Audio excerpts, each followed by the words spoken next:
Visi, šiandien servise 007 noriu pademonstruoti BMW F10 modelį. Tai yra paskutinį, kuris dar turi 6 cilindrų eilėje variklį, kuris nėra tiesioginio įpurškimo.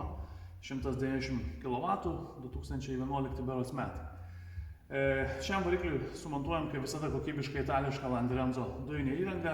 Apie komponentus labai trumpai pabandysiu ir papasakoti. Taip pat valdymo blokas Landirenzo Evo OBD yra būtent vairuotojo pusės kampuke sumontuotas, ten puikiai jam tinkanti vieta, saugi, sausa, tikrai puikiai tinka, jis ten įsikomplektuoja. Dujų reduktorius Landirenzo Li10 Turbo Oversize yra sumontuotas šiek tiek žemiau oro filtro dėžės.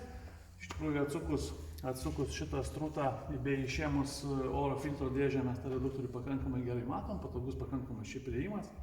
Dujinės fazės filtras, slėgio daviklis, skystos fazės filtras bei dujų vožtuvas, padidinto pralaidumo, OMB BFC, be abejonės atvesta 8 magistralė didžiausio našumo. Visa tai yra tam, kad varikliui užtektų kuro visose sūkių diapazonuose, visose apkrovimuose ir važiavimo režimuose. Patys dujiniai purkštukai yra sumontuoti po 3 variklio šonuose, dangtis truputėlį pakeltas, be abejonės pakankamai sudėtinga juos čia gražiai ir tvarkingai sutalpinti, bet visi darbai yra atlikti kokybiškai pagal Landirenzo kompanijos standartus. Tai reiškia, kad yra naudojamos kokybiškos medžiagos, specialios apsauginės gofros, spyruoklinės sąvažos, tik gamykliniuose montavimuose naudoti laikikliai. Be abejonės dujinės įrangos laidynas yra vėlgi adaptuotas konkrečiai šiam variklio skyriui. Tai reiškia, kad visi laidai yra parinkti tinkamo ilgio, sugrupuoti, įvilkti į apsauginės gofras, bei jos yra izoliuotos. Labai panašiai atrodo ir originaliai visi laidai variklio skyriuje, jie yra įvilkti į skirtingo diametro gofras. Na ir dujinės įrangos saugiklis taipogi išvestas prie pliuso prisijungimo, tam, kad tech apžiūros metu būtų galima tą vietą parodyti. Na ir jeigu norėtume sistemą atjungti, be abejonės išėmę saugiklį tą ir padarysime. Tai va, tai tiek apie Landirenzo dujinės įrangos montavimą ir visą tai, kaip atrodo viskas priekyje. Dujų perjungimo mygtuką montuojam ten, kur jo pageidauja klientas.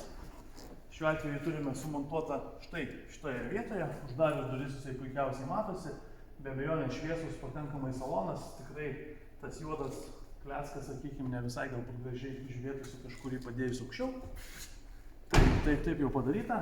Na, čia F-serija neturi atsarginio rato, tai yra sumontuotas iš tikrųjų cilindrinis dujų balionas. Nuotrauką aš pridėsiu, kaip jis atrodo, bet esmė, kad cilindrinis dujų balionas yra gale per visą bagažinę ir čia mes turim tą dangtį taip iškėlę, padarę jam tvirtinimus, kuriuos ranka galima atsukti be jokių įrankių ir tą balioną atlenkti ir pademonstruoti, bet nuotraukai matysit, kad dabar tiesiog nurodyti yra sumontuotas Bormecho 80 litrų dujų balionas. Puikiausiai per tą galą bagažinės jis išsipildo ir tenai telpa. Na ir pildymą mes sukonstruojam ir padarom prie benzino užpilimo vietos. Atsidarę, reiškia, šį dangtelį, mes atsisukam kamštelį ir iš karto galim pildytis dujas. Pakankamai patogu, patikima, tvirta, baigia pildyti, pristvirtinam dangtelį, užsidaro dangtį ir pildymas baigtas.